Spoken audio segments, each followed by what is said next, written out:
죄인들의 길에 서지 아니하며 오만한 자들의 자리에 앉지 아니하고 오직 여호와의 율법을 즐거워하여 그의 율법을 주야로 묵상하는도다.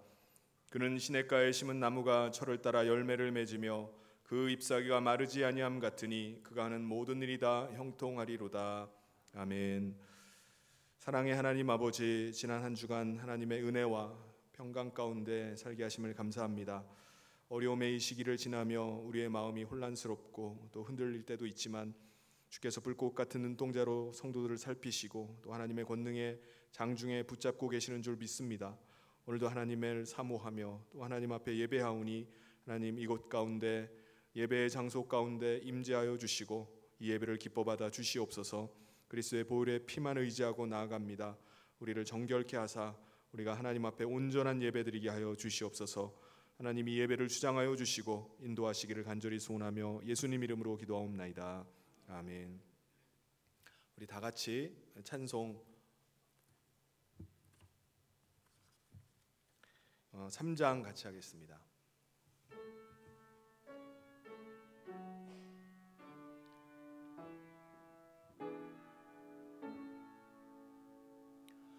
성부 성자와 성령 찬송과 영광 돌려보내세. 대초로 지금까지 또 영원 무궁토록 성삼위께 영광 영광. 아멘. 다같이 성시교독 교독문 20번 시편 33편을 같이 하도록 하겠습니다. 너희 의인들아 여호와를 즐거워하라. 찬송은 정직한 자들이 마땅히 할 바로다.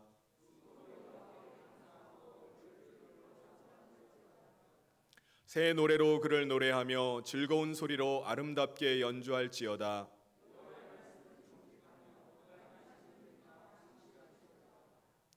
그는 공의와 정의를 사랑하시며 세상에는 여호와의 인자하심이 충만하도다.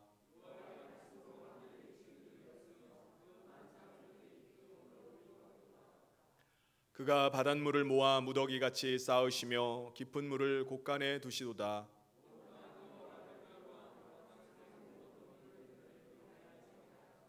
아멘.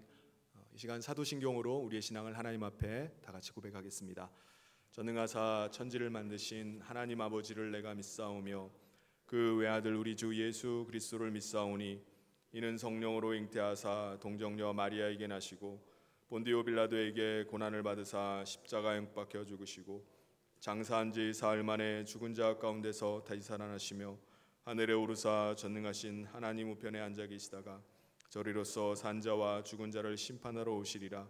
성령을 믿사오며 거룩한 공회와 성도가 서로 교통하는 것과 죄를 사하여 주시는 것과 몸이 다히 사는 것과 영원히 사는 것을 믿사옵나이다. 아멘. 모두 자리에 앉으셔서 우리 찬송 88장 다 같이 하겠습니다.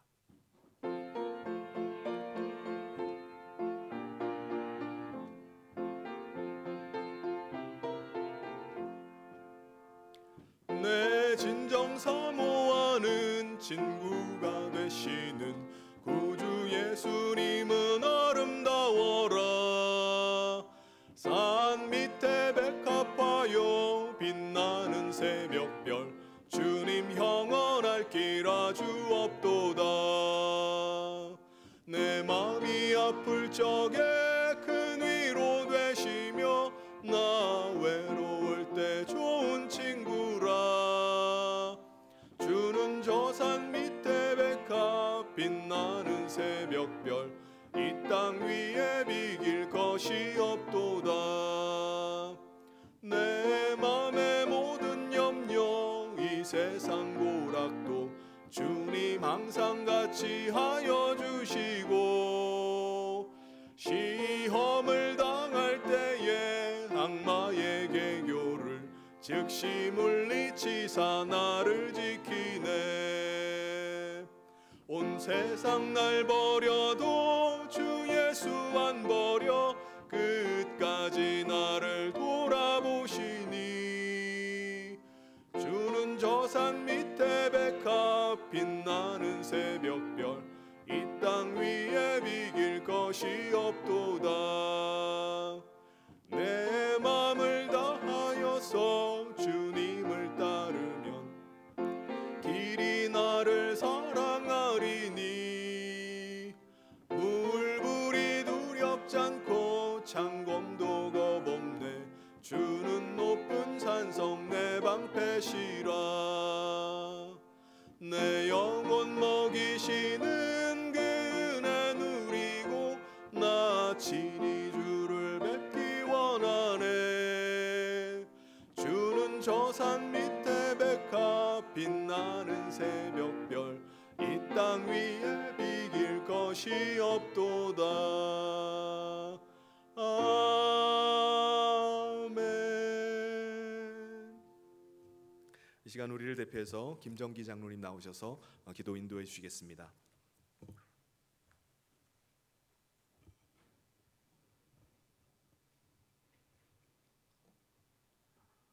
하늘에 계신 하나님 아버지, 감사와 찬양과 영광을 올려드립니다. 비록 이렇게 어려운 시기를 맞았지만 저희들이 믿음을 잃지 않고 하나님 앞에 나와서 경배와 찬양을 드릴 수 있도록 하나님 은혜를 더하여 주시옵소서. 이 시간 이곳에 나와 예배하는 자와 또 온라인 예배로 각 주세 드리는 모든 주님의 사랑하는 성도들이 한 성령 안에서 한 마음으로 하나님을 진정으로 예배할 수 있는 귀한 예배 시간이 될 수 있도록 도와주시옵소서. 사랑하시는 주님, 이제 우리 모든 사람들이 이 어려운 시기를 맞아야 불안과 또 짜증과 두려움과 또 삶의 어려움을 느끼고 있는 이 시간입니다. 하나님께서 성령의 은혜를 더하셔서 우리가 하나님의 은혜 가운데 살 때에 성령의 열매를 맺으며 살아갈 수 있도록 도와주시옵소서. 우리의 마음과 생각이 항상 감사함으로 넘치게 하시고 이 어려운 시기를 너무 어두운 그림자처럼 살아가지 않도록 빛 대신 주님께서 우리에게 오셔서 우리의 마음속에 환한 빛을 비추셔서 정말 하나님께 영광과 찬송이 되는 삶을 살게 도와주시옵소서. 사랑하시는 주님, 이 시간 예배하는 모든 주님의 사랑하는 자들을 크게 기뻐하시고 축복하여 주시옵소서. 우리의 마음속에 어떤 어려움이 있든지 또 가정의 어려움이 있든지 사업의 어려움이 있든지 몸에 질병이 있든지 어떤 상황에서도 예수 그리스도의 사랑을 힘입어서 우리가 감사함으로 기뻐함으로 하나님 앞에 나올 수 있도록 도와주시옵소서. 하나님, 이제 이 시간 나와 있는 주님의 사랑하는 성도들의 어려움을 더욱더 감찰하여 주시옵시고 모든 어려움이 되려 이 기회를 통해서 하나님께 영광 돌리는 기뻐하는 삶을 살아갈 수 있도록 우리의 모든 어려움을 극복할 수 있는 은혜를 허락하여 주시옵소서. 이 예배를 주님께서 받아주시옵시고 특별히 말씀을 전하실 백성규 목사님에게 은혜를 다하여 주시옵소서. 하나님께서 기름을 부으시고 강건케 하셔서 하나님께서 그에 주셔서 전파되는 모든 말씀이 우리의 영혼을 살리며 우리의 가정을 살리며 이 나라 이 민족을 살릴 수 있는 살아계시는 말씀으로 이 시간 임하여 주시옵소서. 예배하는 모든 우리 성도들의 마음속에 주님께서 임재하시고 우리가 이 세상을 나가 살 때에 정말 아름다운 성령의 열매를 맺을 수 있도록 도와주시옵소서. 우리의 몸을 마귀의 종으로 드리지 아니하고 의의 병기로서 하나님의 군대로 나아갈 수 있도록 도와주시옵소서. 이 시간 전 세계를 향하여 선교하는 선교사들을 기억하여 주시옵소서. 그들의 어려움과 이 어려운 환난을 알고 계시오니 주님께서 그들과 함께 하셔서 그들이 밟는 그 땅 한 땅 한 땅이 하나님의 나라로 확장되게 하시고 하나님께서 이 어려울 때라도 더욱더 하나님의 빛이 빛날 수 있도록 도와주시옵소서. 이 시간 봉사하는 모든 주님의 사랑하는 자들을 기억하시고 특별히 부교역자들과 또 안내하는 주님의 사랑하는 자들과 숨어서 봉사하는 모든 자들에게 하나님께 은혜를 다하시고 그들의 헌신과 그들의 봉사가 하나님께서 기뻐하시고 하나님께서 흡양하시는 아름다운 예배가 될 수 있도록 도와주시옵소서. 주님께서 우리의 모든 것을 주장하옵시고 우리의 모든 삶을 주님께서 인도하셔서 우리의 가는 길마다 주님의 그림자가 되어서 하나님의 향기를 바라며 주님의 향기를 바랄 수 있는 아름다운 성도들이 되게 도와주시옵소서. 이 예배를 주님께 드리옵고 사랑이 많으신 예수님 이름으로 기도하옵나이다.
아멘.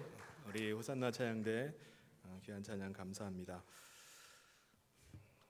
교회 소식 전해드리도록 하겠습니다. 우리가 예배당에서의 예배와 그리고 또 온라인으로 예배를 함께 병행해서 드리고 있습니다. 우리 온라인으로 예배 드릴 때에도 우리가 예배당에서 예배 드리는 것처럼 그렇게 온 마음을 다해서 또 경건하게 예배를 잘 드릴 수 있기를 바랍니다. 그리고 시간을 못 맞추시는 분들은 유튜브로 잠실 성현교회 채널을 통해서 이후에라도 보실 수 있습니다. 그래서 시간을 예배를 꼭 지켜서 함께 예배할 수 있기를 바랍니다. 그리고 오후 예배는 잠정 연기하도록 하고요. 그리고 2부 예배가 끝나고 나서 6층 식당에 가시면은 우리 간단하게 드실 수 있도록 사발면과 밥 그리고 김치를 준비해 놨습니다. 그래서 함께 드시고 가시면 되겠습니다. 그리고 앉으실 때는 지정 좌석에 앉아서 그렇게 드시기를 바랍니다. 그리고 예배 참석하실 때 코로나 예방 수칙 잘 지켜주시고요. 그리고 우리 다음 주에 우리 유아 세례가 있겠습니다. 유아 세례는 11시 2부 예배 중에 거행하도록 하겠습니다. 그리고 오늘은 우리 유치부에서 어린이 주일 행사를 합니다.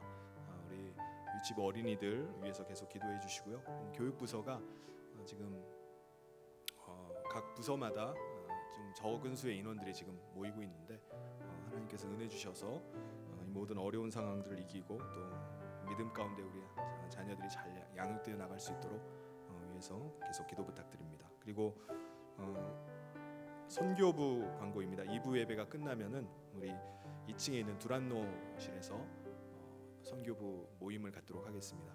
모든 선교부원들은 참석해 주시기를 바랍니다. 하나님께서 오늘 우리 주신 말씀 함께 보도록 하겠습니다. 잠언 4장 23절 한 절 말씀입니다. 잠언 4장 23절.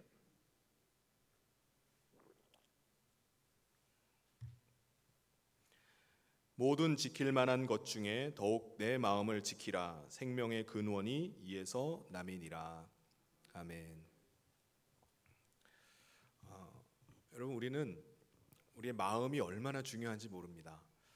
뭐든지 사람 마음 먹기 나름이다라는 말처럼 우리가 어떤 마음을 먹느냐, 이것이 너무나 중요합니다. 사람에게 병이 생기는 것도 사실은 마음의 병부터 시작이 됩니다. 그리고 우리가 행복이라는 것도, 행복을 판가름하는 것도 바로 어떤 마음을 가지느냐, 거기에 따라서 결판이 납니다. 아무리 좋은 환경 가운데 있는 사람도 아무리 어려운 상황 가운데 있는 사람이라 할지라도 그 사람의 마음 먹기에 따라서 행복을 느끼면서 살 수도 있고요. 또 어떤 사람은 남들 부러워하는 그런 환경 가운데 산다 할지라도 자기 마음 먹기에 따라서 나는 너무 불행하다고 느끼면서 살기도 합니다. 오늘 말씀에도 보면 23절에 모든 지킬 만한 것 중에 더욱 내 마음을 지키라. 생명의 근원이 이에서 난다고 이렇게 말씀합니다. 생명의 근원이 어디에 있다고요? 마음에 있다는 거예요. 그래서 너희가 마음을 지켜야 된다라고 말씀합니다. 그런데 오늘날 이 시대 상황이 어떻습니까? 우리가 마음 지키기가 너무나 어렵습니다.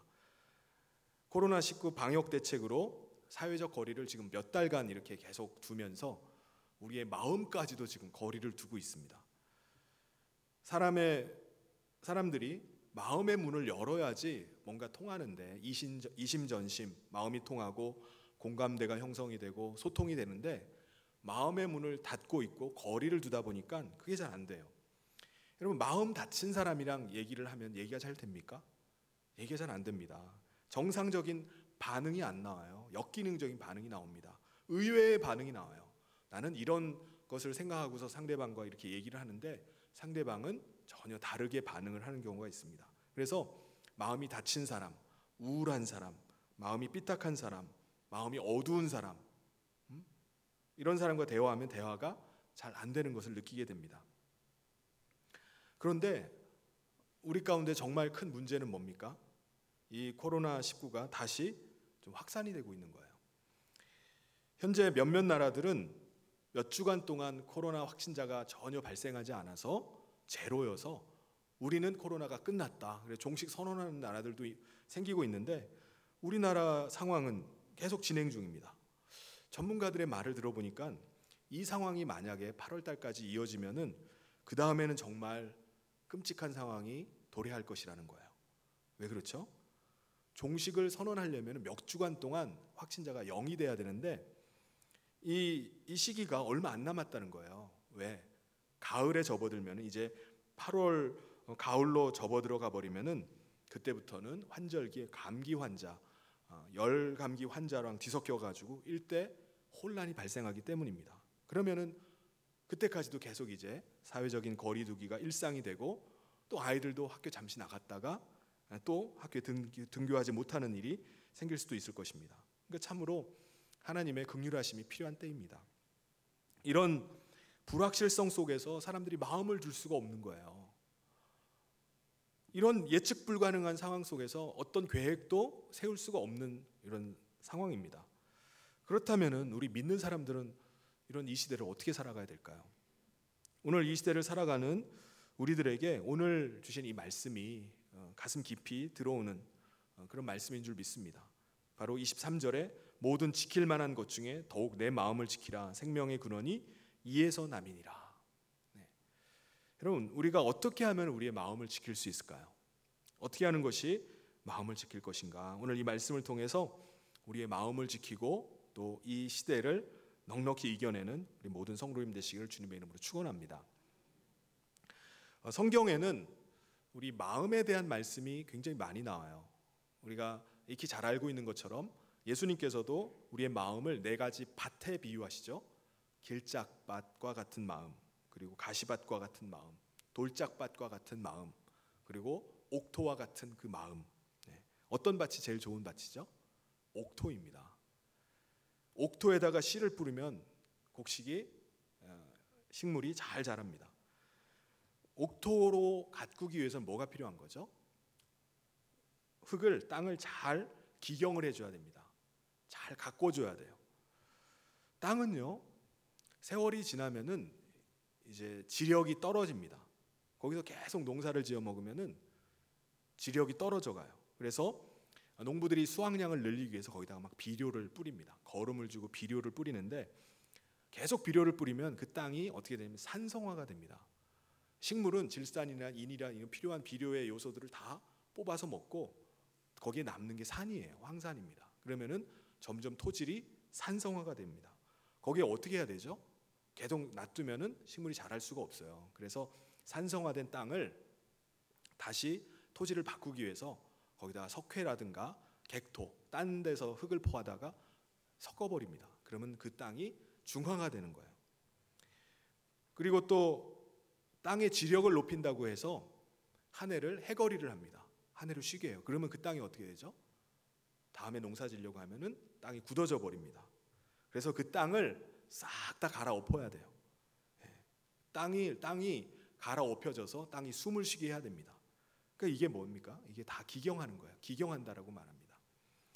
묵은 땅도 자꾸 이렇게 갈아엎어야 되고 중성화하고 토지를 바꿔줘야 하듯이 우리의 마음밭도 마찬가지입니다. 우리의 마음밭이라는 것도요, 그냥 방치하면 안 됩니다. 내버려둬서는 안 돼요. 세월이 지나면요, 우리의 마음도 자연스럽게 점점 굳어져 가요. 이게 뭐죠? 사람이 제도화되고 형식화되고 매너리즘에 빠지게 되는 겁니다. 이게 자연스러운 모습이에요. 첫사랑 때는 어떻습니까? 첫사랑에 빠지면은 막 가슴이 두근두근해지고 생각만 해도 막 가슴이 막 설레고 모든 조금만 것에서 가슴 따뜻한 뭔가 막 느껴지는 게 있어요. 이게 사랑에 빠진 거잖아요. 그런데 권태기가 돼버리면 어떻게 됩니까? 아무리 뭘 해도, 아무리 쳐다봐도 감동이 없어요. 설렘이 없습니다. 권태기에 빠져버린 거예요. 마음에 마치 강경화가 오듯이 굳어져 버린 거예요. 동맥경화가 오듯이 그렇게 뭔가 막혀 있는 겁니다. 우리의 마음이라는 것도 점점 시간이 갈수록 굳어집니다. 근데 굳어진 대로 놔두면 되지 뭘 그거를 기경을 합니까? 여러분, 왜 우리의 마음을 계속 방치 상태로 굳어진 채로 두는 게 아니라 갈아엎어야 되죠? 기경을 해야 되죠? 왜 그렇습니까? 왜냐하면은 우리 마음에 병이 들면요, 그것이 죽음까지 이룰 수 있기 때문에 그래요. 마음이 너무나 중요합니다. 그냥 방치하면 안 돼요. 마음 그냥 우울한 대로, 마음 그냥 부정적인 대로 그냥 가는 대로 내버려둬서는 안 됩니다. 마음이 우울해지고요, 마음이 점점 위축되고 점점 두려움이 생기고 하면요, 이것은 그 사람이 점점 서서히 죽음의 잠식을 당하고 있는 거예요. 그래서 우리는 마음을 지켜야 됩니다. 마음을 잘 갖고 나가야 돼요. 여러분, 저는 참 재미있는 표현 중에 하나가 바로 마음에도 알통이 있다, 이런 말입니다. 마음에도 근육이 있다. 여러분, 우리 육체의 근육을 계속 단련시키면은 어떻게 되죠? 그 특정한 부위, 단련한 특정 부위가 발달을 해갑니다. 커져가요. 우리 마음도 마찬가지입니다. 우리 마음의 근육도, 우리 마음의 알통도 잘 발달을 시키면은 그 마음이 단단해져 가요. 마음이 강해지고요, 담대해지고요, 적극적이 됩니다. 사람 마음이 그렇게 단련이 될 수 있어요. 근데 반대로 마음이 아주 약하디 약한 사람이 있습니다.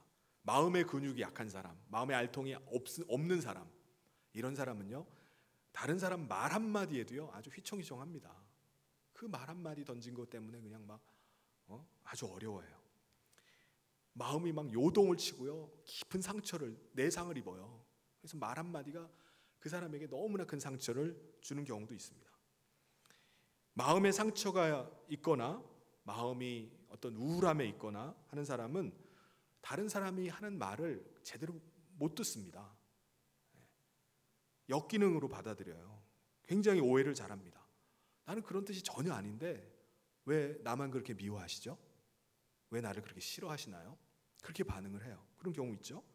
상대방의 그 본심과는 상관없이 말 한마디에, 상대방이 나를 쳐다보는 그 눈짓 하나에 그냥 마음이 그냥 왔다 갔다 하는 겁니다. 흔들리는 거예요.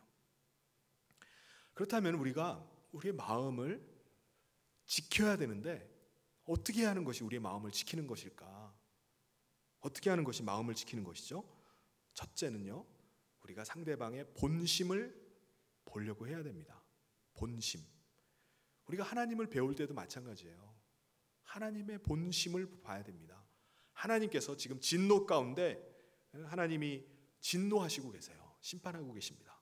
근데 우리가 하나님의 본심을 보지 못하고 하나님은 너무 잔인한 하나님이야, 하나님은 심판하신 하나님이야, 나를 지옥에 쳐넣으려시는 하나님이야, 이렇게 되면 되나요? 아닙니다. 하나님의 본심을 모르는 거예요. 하나님은 사랑하는 자를 징계하신다고 하셨습니다. 하나님의 본심을 알아야 돼요.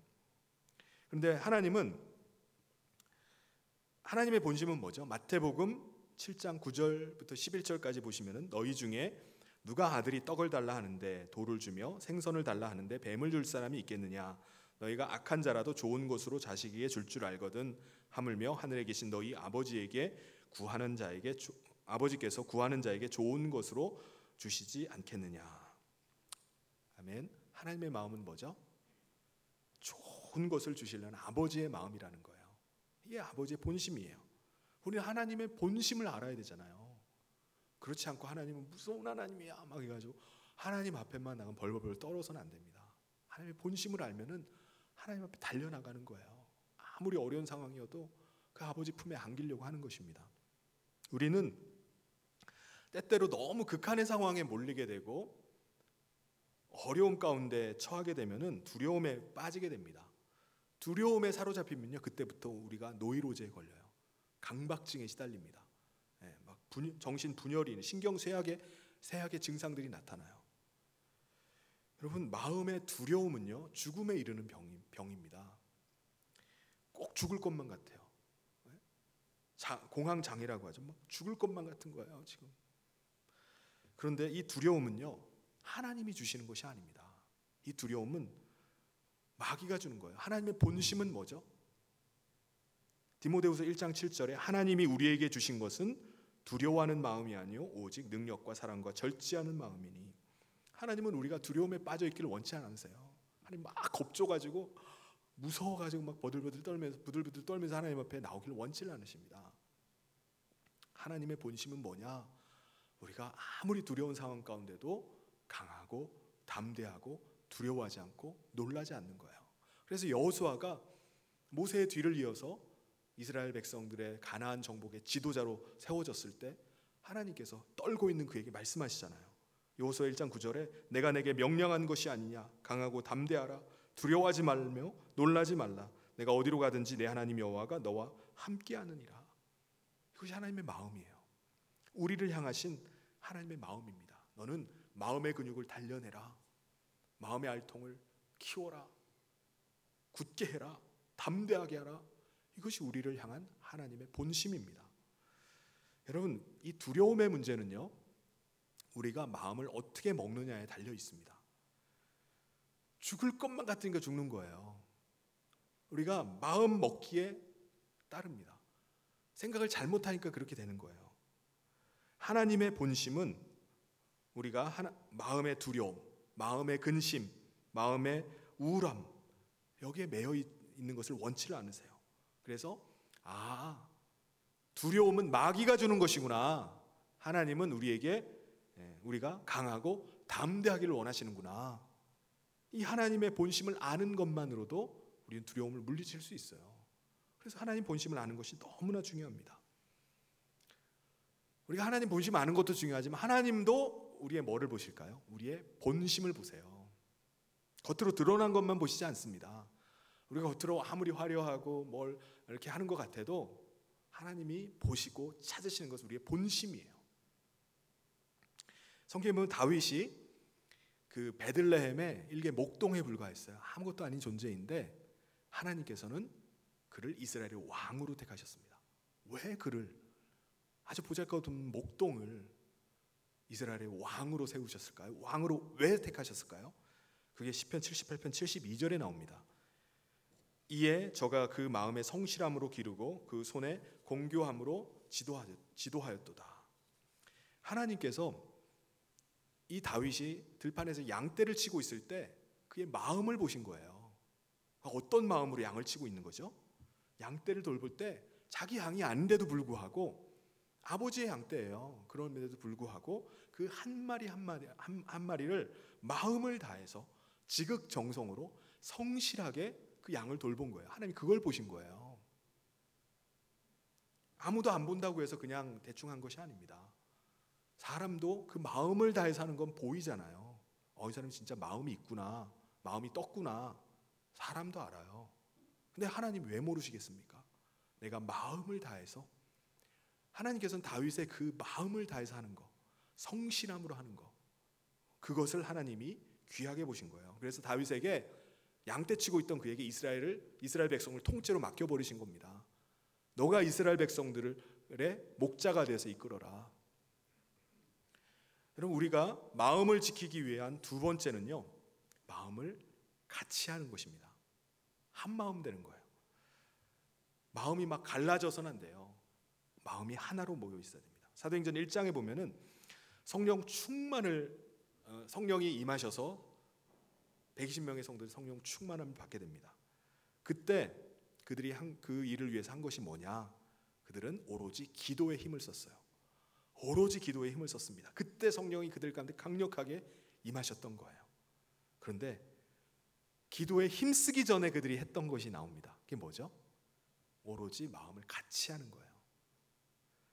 사도행전 1장 14절에 여자들과 예수의 어머니 마리아와 예수의 아부들과 더불어 마음을 같이하여 오로지 기도에 힘쓰더라. 마음을 같이 하는 게 얼마나 중요한지 모릅니다. 고린도전서 1장 10절에도 보면은 형제들아, 내가 우리 주 예수 그리스도의 이름으로 너희를 권하노니 모두가 같은 말을 하고 너희 가운데 분쟁이 없이 같은 마음과 같은 뜻으로 온전히 합하라 라고 고린도 교회를 향해서 말씀하세요. 같은 말하고 같은 마음 가지고 같은 뜻을 가지고 온전히 합해야 된다 라고 권면을 합니다. 그게 마음을 지키는 거예요. 야고보서 1장에 보면은 같은 마음을 품기 위해서 우리가 버려야만 되는 마음이 있다고 말씀해요. 세 가지 마음. 한 마음 되고 우리 공동체 안에서 한 마음이 되기 위해서 우리가 버려야 되는 것 세 가지. 이게 뭐죠? 첫 번째는 의심을 버리라고 말씀합니다. 의심. 여러분, 의처증과 의부증, 이것이 아주 고약한 질병입니다. 병이에요, 병. 사람이 자꾸 의심이 일어나는 게 이게 아주 더러운 겁니다. 마치 마음에 악성 바이러스가 감염된 것처럼 자기도 모르게 자꾸 의심이 생겨요. 의심에. 어떻게 삽니까? 의심을 버리라는 거예요. 그리고 두 번째, 두 마음을 품지 말라는 것입니다. 두 마음은 안 된다는 거예요. 부부도 한 마음으로 가야 된다고 말합니다. 그럼 구약 성경에 쉐마의 명령이 나와요. 이스라엘에 들으라. 이 쉐마의 명령이 뭡니까? 핵심이 내 마음을 다하고 힘을 다하고 뜻을 다하고 목숨을 다해서 내 하나님을 사랑하라는 거예요. 이것이 쉐마입니다. 이것이 하나님의 뜻이에요. 오직 하나님만을 사랑하는 겁니다. 다른 마음을 품지 않는 거예요. 여러분, 사랑은 생리적으로 독점적입니다. 외통수예요. 이 말이 뭐죠? 사랑에 한번 빠져버리면요, 다른 것을 생각하지 않습니다. 한 사람만 생각하면요, 다른 사람은 눈에 들어오지도 않아요. 이게 사랑의 외통수입니다. 독점적인 거예요. 그래서 한 사람에게 마음이 가면요, 그때부터는 마음이 딴 사람에게 다 떠나버립니다. 그 사람에게 그냥 다 쏠려버리는 거예요. 그래서 우리가 하나님을 사랑할 때도 어떻게 사랑하는 거죠? 마음을 다해서 사랑하라는 거예요. 하나님도 조금 사랑하고 다른 것도 조금 사랑하고 하는 것이 아닙니다. 하나님께서 원하시는 것은 100% 하나님만을 사랑하라는 거예요. 찔끔찔끔 사랑하라는 것이 아니라 오직 하나님만을 사랑해라. 마음을 다해서 사랑하기를 원하시는 겁니다. 이게 바로 두 마음이 아니라 한 마음이에요. 우리가 마음을 지키기 위해서 우리가 해야 되는 것은 바로 한 마음으로 하나 되는 것입니다. 그리고 세 번째는 뭐라고 말씀하죠? 우리가 주님 안에서 우리 자신의 위치를 다시 포지셔닝하는 거예요. 다시 잡는 겁니다. 가령 교회 안에도 여러 사회적인 지위가 다른 사람이 모이잖아요. 어떤 사람은 사회적인 지위가 높은 사람이 있어요. 그리고 어떤 사람은 사회적으로 내가 지위가 낮다고 생각하는 사람이 있습니다. 그런데 다시 그리스도 안에서 우리가 어떻게 포지션을 잡느냐? 아주 낮은 사람이라 할지라도 나는 그리스도 안에서 얼마나 내가 존귀한 자인지 몰라. 나를 높게 보는 거예요. 그리고 높은 사람은 어허 하고서 나는 이 정도 사람이야 라고 생각하는 것이 아니라 내가 그리스도 안에서 얼마나 비천한 존재인지, 내가 얼마나 낮은 존재인지를 내 스스로 인정하는 거예요. 그럴 때 두 사람이 만났을 때 마음이 한 마음이 될 수 있습니다. 근데 자기 것 가지고 나는 높은 사람이야, 아유 나는 고개도 못 들겠어, 이런 가운데 만나는 것이 아닙니다. 우리가 높아진 자는 낮아짐으로, 낮은 자는 높아짐으로, 그렇게 할 때 이 마음을 가질 때 바로 우리의 마음을 지킬 수가 있는 것입니다. 그래서 마음을 지키기 위한 두 번째는 뭐냐면은 감사하는 마음으로 찬송하고 기도하는 겁니다. 뭐라고요? 감사한 마음으로 찬송하고 기도하는 거. 여러분, 우리가 마음을 지켜가는 것이 얼마나 힘든지 모릅니다. 우리의 마음을 흔들어 놓는 것이 너무 많아요. 그래서 마음에 이 병이 찾아오면요, 우울해지기 시작하고 정말 부정적이 돼요. 마음의 병이 찾아온 사람들은 헤어나오질 잘 못합니다. 계속 부정적인 것에 꼬리를 물고서 그쪽으로 빠져듭니다. 그래서 성경에서는 뭐라고 말씀하죠? 예방주사를 맞으라고 말씀합니다. 예방주사가 뭐냐? 찬송으로, 감사함으로 찬송하고 기도하는 거예요. 내 마음이 정말 좀 약간 꿀꿀하다 그러면은 예방주사를 맞는 거예요. 그 예방주사가 뭐라고요? 감사함으로 찬송을 올리는 거예요. 내 마음이 자꾸 다운이 된다, 우울해진다, 부정적인 마음이 찾아온다, 감사함으로 찬송해 보십시오. 골로새서 3장 16절에 보면은 그리스도의 말씀이 너희 속에 풍성히 거하여 모든 지혜로 피차 가르치며 권면하고 시와 찬송과 신령한 노래를 부르며 감사하는 마음으로 하나님을 찬송하라고 말씀합니다. 할렐루야. 내 마음이 자꾸 다운될 때 감사함으로 찬송하는 거예요. 그냥 찬송이 아니에요. 야, 내가 주님을 찬송하는 것이 얼마나 감사한가. 이런 상황 가운데 나의 찬양을 하나님이 기뻐 받으시는구나. 감사함으로 찬송을 하는 겁니다. 이게 내 마음에 예방주사를 놓는 거예요. 맞는 거예요. 백신을 놓는 것입니다. 그게 감사함으로 찬송하는 거예요. 그러면은 내 마음 가운데 막 슬금슬금 막 부정적인 생각이 몰려오다가도 감사함으로 찬송할 때 그 마음이 쑥 들어가 버리는 것입니다. 두 번째 예방주사는 뭐냐? 감사함으로 기도하는 거예요. 빌립보서 4장 6절 7절에 아무것도 염려하지 말고 다만 모든 일에 기도와 간구로 너희 구할 것을 감사함으로 하나님께 아뢰라. 그러면 어떻게 된다고요? 모든 지각에 뛰어난 하나님의 평강이 그리스도 예수 안에서 너희 마음과 생각을 지키시리라. 할렐루야. 감사함으로 기도하는 거예요. 이게 예방주사입니다. 하나님이 그때 우리의 마음을 지켜주세요. 우리가 마음이 우울해지기 시작하면 불평이 나오고요, 원망이 나오고 짜증이 나와요. 그럴 때 우리가 감사함으로 찬송하는 겁니다. 여러분, 찬송에는 권능이 있습니다. 찬송을 듣고 있는 사람에게도 은혜가 되지만 찬송을 부르는 사람에게도 신금이 울려지고 마음에 파장이 일어나요. 근데 이걸 누가 제일 싫어하느냐? 마귀가 제일 싫어해요. 마귀는요, 찬송 소리 진짜 싫어합니다. 그래서 우리가 감사함으로 찬송할 때 마음의 병을 이길 수가 있습니다. 마음의 근육을 키울 수가 있어요. 이게 바로 감사함으로 찬송하는 것이 우리가 이 마음을 지키는 예방주사입니다. 그리고 때로는 우리가 마음이 자꾸 삐딱하게 흘러갈 때가 있어요. 마음이 자꾸 다운되다 보니까 마음이 정말 점점 우울해지고 부정적이 되면 결국은 어디로 흘러가죠? 여러분, 그런 마음이 들면 여러분은 어떻게 그 마음이 흘러갑니까? 원망으로 흘러갑니다. 원망에서 다 귀결이 돼요. 내 마음이 조금 꿀꿀하다, 우울해진다 하면은 원망밖에 안 나와요. 저 인간 때문에 내가 이렇게 된 거야, 이렇게 생각합니다. 부모님이 안 도와줘가지고 내가 이렇게 됐다고 생각하는 거예요. 도움이 하나도 안 된다고 생각합니다. 내가 저 여자를 만났기 때문에, 내가 저 남자를 만나가지고 내 팔자가 이렇게 됐다라고 이렇게 흘러가는 거예요. 자식 새끼들 키워봤자 아무 소용이 없다라고 그렇게 해서 흘러가 버려요. 일이 잘 안 풀리고 어려움이 있으면 여지없이 그쪽으로 몰아져 갑니다. 원망이 나와요. 자꾸 핑계거리가 찾아집니다. 그럴 때 우리는 어떻게 해야 되죠? 그냥 마음 흘러가는 대로 내버려 둡니까? 그래서는 안 됩니다. 감사함으로 하나님께 기도하는 거예요. 이게 우리가 마음의 흐름의 물꼬를 바꿔버리는 겁니다. 그로 흘러들어가지 않게 하는 거예요. 감사함으로 기도하는 거예요. 감사가 어떻게 나와요? 아니, 그래도 감사함으로 기도하는 것입니다. 감사를 찾아서 기도하는 거예요. 내가 기도할 수 있는 거, 내가 다 막혀 있다 할지라도 내가 기도할 수 있는 하늘의 창문이 열려 있음을 알고 감사함으로 기도하는 거예요. 그리고 여러분, 우리가 그 마음이 자꾸 사람 앞에 가서 원망하고 싶고 그 사람 앞에 가서 토로하고 싶고 막 그 사람에 막 퍼붓고 한번 속은 시원할지 몰라요.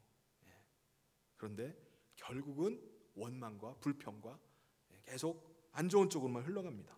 그때 우리는 어떻게 되냐? 감사함으로 하나님께 엎드리는 거예요. 기도하는 것입니다. 한나가 그랬잖아요. 남편이 너무나 원망스러워요. 자기를 몰라주는 것 같아요. 분이 나? 얼굴 꼴도 보기 싫어요. 자기를 괜히 은근히 조롱하는 것 같고 자기 자식 자랑하는 것 같고 이 한나가 막 열받아가지고 분인 날 붙잡고 단판 한번 지어보자, 머리 쥐어뜯고 한번 해보자, 그렇게 나간 것이 아니라 성전으로 가서 하나님 앞에 엎드린 거예요. 하나님 앞에 눈물로 나가기 시작했습니다. 자기의 마음을 다 하나님 앞에 토로하는 거예요. 그럴 때 하나님께서 어떻게 하시죠? 그 마음과 생각을 지켜주시는 겁니다. 할렐루야. 우리의 마음을 지키기 위한 세 번째는요, 우리의 마음에 악성 바이러스가 들어오는 것을 조심해야 됩니다. 막아야 돼요. 코로나19를 위한 예방조치 첫 번째가 뭡니까? 손을 잘 씻는 거잖아요. 우리가 이 바이러스를 보면은 이 손을 타고 들어올 때가 많이 있어요. 손을 타고서 우리가 생활하는 동안에 우리의 손이 그냥 온갖 걸 다 만지잖아요. 접촉을 해요. 그러다 보니까 쉽게 우리 손을 통해서 우리 호흡기로 들어가서 이 전염이 됩니다. 바이러스가 들어와요. 그래서 우리가 밖에 나갔거나 할 때는 항상 손을 씻어야 됩니다. 우리 마음에도 이 악성 바이러스가 있습니다. 누군가와 대화를 하다 보면은 말 한마디가 내 마음에 그냥 팍 꽂힐 때가 있습니다. 굉장히 영향을 미칠 때가 있어요. 그게 들어오면요, 내 마음의 그 평형수, 마음이 잔잔하던 것들이 완전히 다 뒤집어 엎어져 버립니다. 그러면 내 마음에 마치 바이러스가 조금만 눈에도 보이지 않는 게 들어와가지고 퍼지기 시작하면 온통 다 그냥 몸에 퍼지듯이 우리 마음 안에 그 말 한마디가 들어와가지고 우리를 완전히 다 사로잡아 버립니다. 우리의 감정을 완전히 막 뒤흔들어 버리는 거예요. 은혜는 우리가 한없이 받아들여야 됩니다. 그런데 이 마음의 악성 바이러스는 받아들여서는 안 돼요. 전파가 아예 되지 않도록 차단시켜 버려야 됩니다. 잘라버려야 돼요. 여러분, 우리가 나무를 키울 때 보면은 나무가 열매를 많이 맺게 하기 위해서 거름을 주고 또 빠뜨리지 말고 해야 되는 것이 가지치기입니다. 가지치기. 나무가 잘 자라고 열매를 맺기 위해서는 가지치기가 반드시 가지치기를 해줘야 됩니다. 우리의 마음 가운데, 마음의 밭에 거름을 주고 비료를 뿌리고 하는 것들은 뭐죠? 뭘까요? 바로 칭찬 듣고 격려받고 인정받는 거예요. 우리는 다른 사람이 우리에게 칭찬해 주면요, 우리 마음이 그냥 막 풍성해집니다. 힘이 막 나요. 아주 막 지쳐 있더라도 우리가 격려받고 인정받을 때 그냥 힘이 막 솟아서 그걸 할 수 있습니다. 마치 우리 마음밭에 거름을 뿌리는 것 같아요. 또 마음의 또 하나 해야 되는 건 마음의 가지치기입니다. 이게 뭘까요? 우리 마음 안에 악성 바이러스가 자라지 못하도록 가지를 잘라버리는 거예요. 여러분, 나무에도 바이러스 병균들이 있습니다. 병이 퍼져요. 병이 퍼지면 그 약을 치든지 그거를 잘라버려야 됩니다. 가지치기를 해버려야 돼요. 한마디로 자꾸 부정적인 말, 악한 말을 하는 사람이 있으면은 그 사람과 접촉을 하지 말아야 돼요. 가까이 해서는 안 됩니다.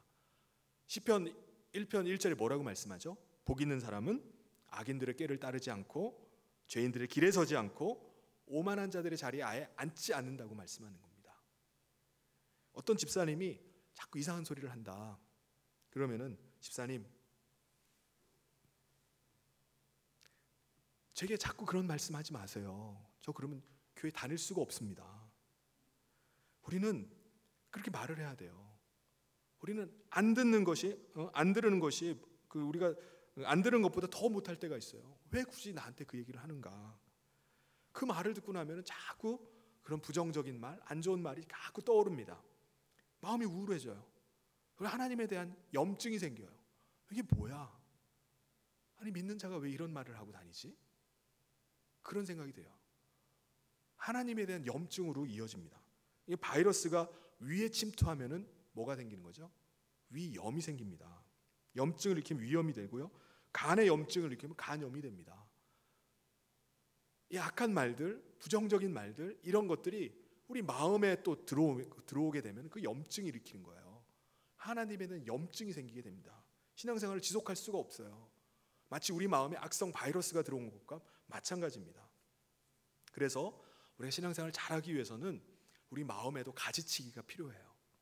요한복음 15장 2절에 보면은 무릇 내게 붙어 있어 열매를 맺지 아니하는 가지는 아버지께서 그것을 제거해 버리시고 무릇 열매를 맺는 가지는 더 열매를 맺게 하려 하여 그것을 깨끗하게 하시느니라. 열매를 잘 맺게 하기 위해서 농부가 반드시 해야 되는 게 뭐라고 그랬죠? 가지치기예요.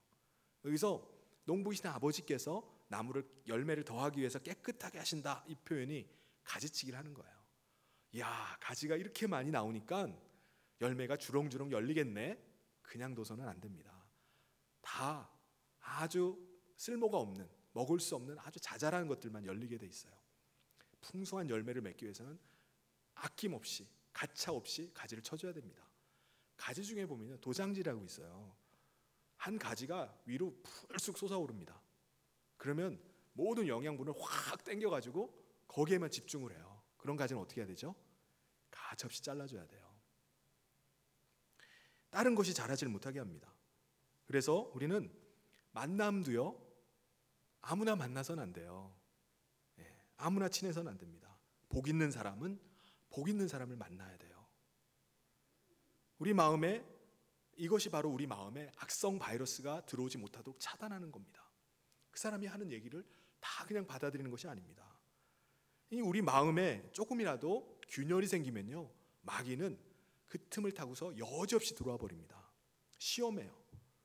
그래서 우리가 아예 들어오지 못하도록 우리의 마음을 잘 챙겨야 되고 잘 지켜나가야 됩니다. 우리 몸에 조그만 상처가 생기면은 혹 바이러스가 우리 몸 안으로 들어올 수 있습니다. 그러면 염증이 막 생기게 되잖아요. 염증이 심해지면요, 이것이 나중에 되면은 최후에는 막 폐혈증으로 넘어가기도 합니다. 그러므로 우리의 마음을 잘 지켜야 돼요. 길짝밭처럼 우리의 마음을 오만 사람들이 다 짓밟고 다니도록 내버려둬서는 안 되는 것입니다. 마음을 그냥 그렇게 방치하고 있는 것이 아니에요. 오늘 말씀이 뭐라고 말씀합니까? 무릇 지킬 만한 것보다 우리 마음을 지키라고 말씀합니다. 우리의 무너진 마음을 그냥 무너진 태로 내버려두는 것이 아니라 잘 세워나가야 돼요. 이것이 얼마나 중요한지 모릅니다. 여러분, 우리가 사람들을 만날 때 어떤 사람을 만나면 마음이 편합니까? 다시 만나고 싶죠? 늘 내 편 들어주고 나를 지지해주는 사람, 그런 사람 만나면요 즐겁죠. 더 얘기하고 싶고 신이 납니다. 근데 만날 때마다 나를 위한답시고 지도, 편달, 충고를 해주는 사람 만나면 어떻습니까? 처음에는 좀 도움이 되는 것 같다가도 나중에 이 사람이 나한테 왜 이러는 거지? 자기가 뭔데? 그렇게 생각이 돼요. 그게 사람입니다. 전에 뉴스에 일본의 80, 90대신 노인들이 감기 예방주사를 맞다가 많이 돌아가신다는 내용이 나왔어요. 여러분, 예방주사가 뭐죠? 우리 병균을 이기기 위해서 미리 아주 소량의 병균을 우리 몸 안에 찔러 넣는 겁니다. 그래서 그 병균으로 면역 체계를 만든 다음에 그 병균이 들어왔을 때 우리 이기게 하는 거예요. 미리 예방을 하는 겁니다.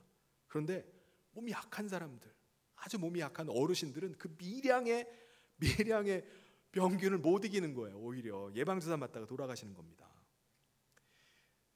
내가 몸이 튼튼하면 상관없어요.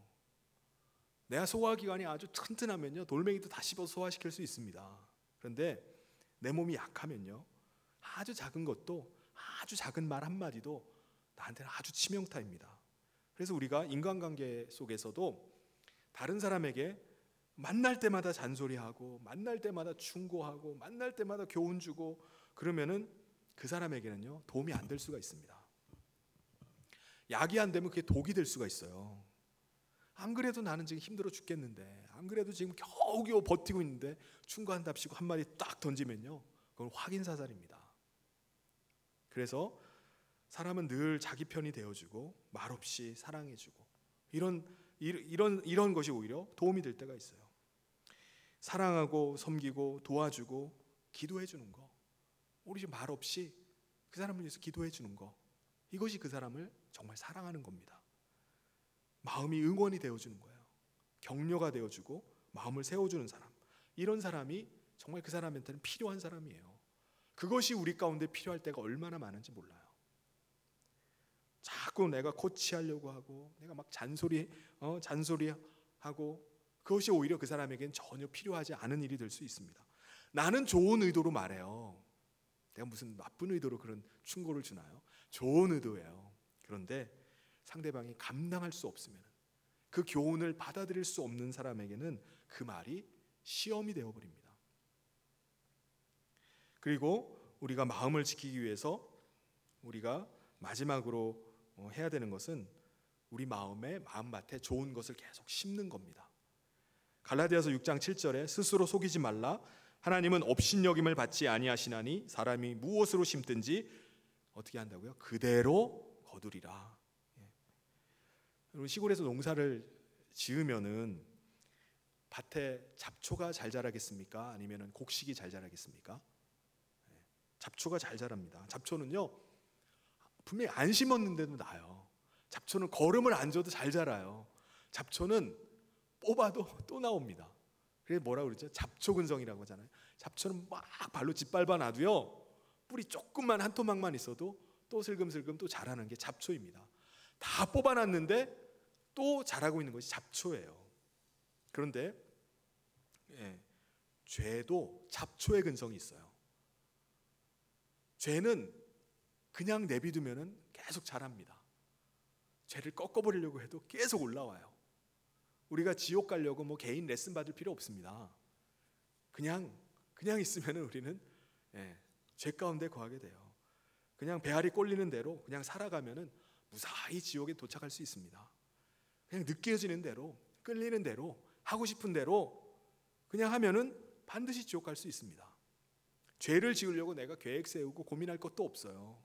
그냥 자연스럽게 우리 몸이 원하는 대로 활동하는데 내버려두면 활동하는 것이 바로 죄입니다. 이게 죄의 근성이에요. 그런데 곡식은 어떻습니까? 가꾸어 가야 돼요. 정말 한여름 내내 땀을 흘리면서 가꾸고 돌보고 해야지, 그래야지 풍년을 맞을까 말까입니다. 농사 지으면서 주인이 외유한다고 한두 주 이렇게 비워버리면요, 금방 어떻게 되죠? 잡초밭이 됩니다. 우리는 계속해서 우리의 마음을 은혜가 충만하게 임하도록, 말씀이 임하도록, 그 말씀이 자라도록 옥토로 가꾸어 가야 돼요. 그러기 위해서 우리가 잡초를 계속 뽑아내는 것도 중요합니다. 부드러운 땅, 좋은 땅으로 가꿔 놓는 것도 중요해요. 그런데 잡초만 잔뜩 뽑아놓고 거기다 아무것도 안 심어 놓으면 어떻게 합니까? 또 잡초가 나오는 거예요. 그래서 중요한 것은 거기에 좋은 것을 계속 심는 겁니다. 우리의 마음을 계속 기경하잖아요. 기경하고 난 다음에 거기에다가 우리가 좋은 것을 심는 거예요. 아무것도 안 심으면 잡초만 자랍니다. 그래서 우리가 우리 마음밭에다가 좋은 것을 계속 심으면 잡초가 자랄 틈이 없는 거예요. 선한 것을 계속 심는 것입니다. 우리가 요즘같이 만남이 줄어들고 접촉이 없으면 잡초가 생길 틈이 없을 거예요. 그냥 우리의 마음밭이 그냥 방치 상태로 있는 것입니다. 그런데 그냥 두는 것이 아니라 거기다가 좋은 것을 계속 심어야 돼요. 그럴 때 우리가 마침내 아름다운 결실을 맺게 됩니다. 심으면요, 심은 대로, 행한 대로, 소원한 대로, 믿음대로, 그대로, 꿈꾼 대로 결과가 나타나는 거예요. 그래서 갈라디아서 말씀한 것처럼 속이지 말아라. 내가 심는 대로 거두는 것이다 라고 말씀하는 겁니다. 우리가 이 어려움의 시기를 지나가고 있는 동안에 우리가 사회적 거리를 두고 그냥 사람들이랑 접촉 안 하니까 상처받을 일도 없고 접촉하니까 갈등할 일도 없어 좋겠다 그리고 두는 것이 아니라 우리는 그 마음에 계속 심어가야 됩니다. 선한 것들을 계속 심어야 돼요. 우리가 하나님의 말씀을 계속 심고 기도로 심고 우리가 우리 마음밭을 계속서 심어 나갈 때 우리 마음 안에 잡초가 자라지 않고 우리의 마음의 근육들이 계속 자라날 줄 믿습니다.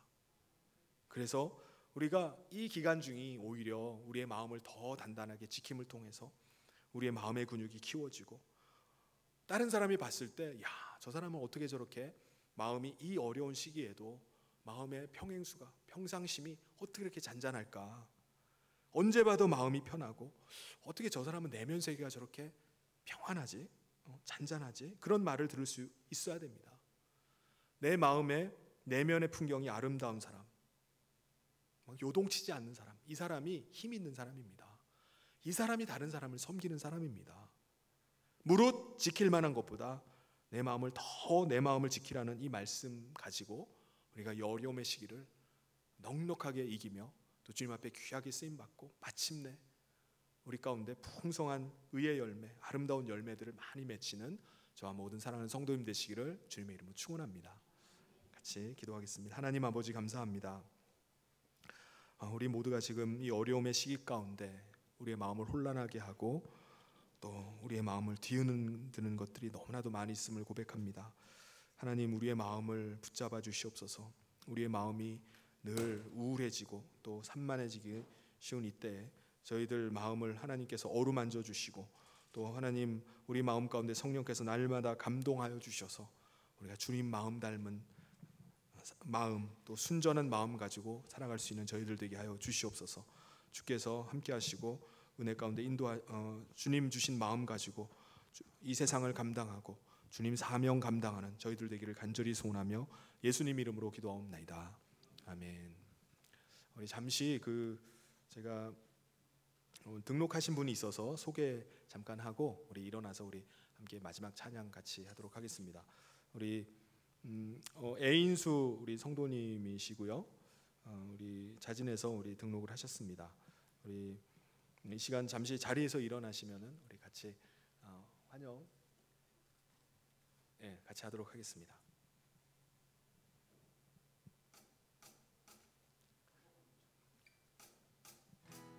축복합니다.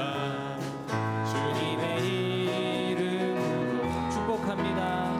축복합니다. 주님의 사랑으로 이곳에 모인 주의 거룩한 자녀에게 주님의 기쁨과 주님의 사랑이 충만하게 넘치기를 축복합니다.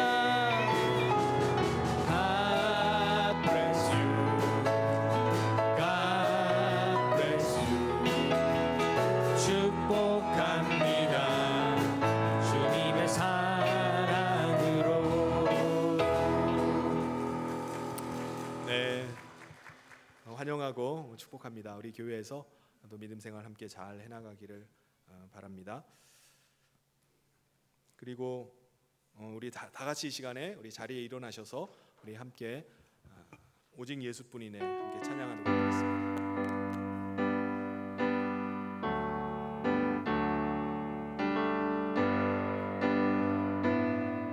은혜 아니면 살아갈 수가 없네. 은혜 아니면 살아갈 수가 없네. 모든마저도 다 주의 것이니 세상 평안과 위로 내게 없어. 오직 예수뿐이네. 다시 한번 고백합니다. 은혜 아니면 살아갈 수가 없네. 호흡마저도 다 주의 것이니 세상 평안과 위로 내게 없어. 오직 예수뿐이네. 그 시대 외 나 볼 수도 없고 작은 고난에 지쳐도 주께 묶인 나의 모든 삶 버티고 견디게 하시네. 은혜 아니면 살아갈 수가 없네. 나의 모든 것 다 주께 맡기니 참된 평안과 위로 내게 주신 주 예수. 오직 예수뿐이네. 오직 예수뿐이네. 오직 예수뿐이네. 함께 기도하겠습니다. 사랑의 하나님 아버지, 하나님께서 사랑하는 주의 백성들을 불러주시고 또 하나님의 자녀 삼으셔서 하나님 나라 백성으로 살게 하심을 감사합니다. 하나님 특별히 우리를 이 예배의 자리로 불러주셔서 하나님을 예배하며 사는 하나님의 예배자들로 삼아주심을 감사합니다. 이 시간 우리가 예배하며 또 귀한 물질을 준비하여 하나님 앞에 드립니다. 하나님 이 물질의 귀한 헌신을 기뻐 받아 주시고 또 흠양하여 주시옵소서. 하나님께서 은혜 베풀어 주셔서 하나님 모든 삶이 하나님의 주권하에 하나님의 주관하에 있음을 믿고 하나님 앞에 의탁하오니 하나님께서 그 삶을 선하게 열어주시고 인도하여 주시옵소서. 우리 앞에 여전히 어려움들이 많이 있고 또 헤쳐나가야 될 난관들이 있지만 하나님 앞에 엎드리며 또 믿음으로 나가는 가운데 하나님이 우리 삶을 형통케 하여 주시고 하나님이 구름 기둥과 불 기둥으로 이스라엘 백성들을 인도하였듯이 우리의 걸음을 한 걸음 한 걸음 선하게 열어주시고 인도하여 주시옵소서. 그래서 우리의 삶의 고백이 하나님이 함께 하심을 고백하고 또 하나님께 영광 돌리는 삶 되게 하여 주시옵소서. 하나님 선교지마다 동일한 어려움 가운데 있습니다. 하나님이 불쌍히 여겨주시고 하나님 주께서 이 땅 가운데 다시 회복을 허락하여 주시고 또 주의 나라가 계속해서 확장되어 갈 수 있도록 은혜를 더하여 주시옵소서. 주의 성령께서 우리의 섬김과 헌신이 쉬지 않고 그치지 않고 계속해서 믿음 가운데 나가기를 간절히 소원하며 감사드리며 예수님 이름으로 기도하옵나이다. 아멘. 지금은 우리 주 예수 그리스도의 은혜와 하나님 아버지의 사랑하심과 성령님의 감동 교통 위로 축복하심이 더 마음을 지켜나가기로 결단하며 나아가는 사랑하는 모든 성도들 위해 지금부터 영원토록 함께 있을지어다.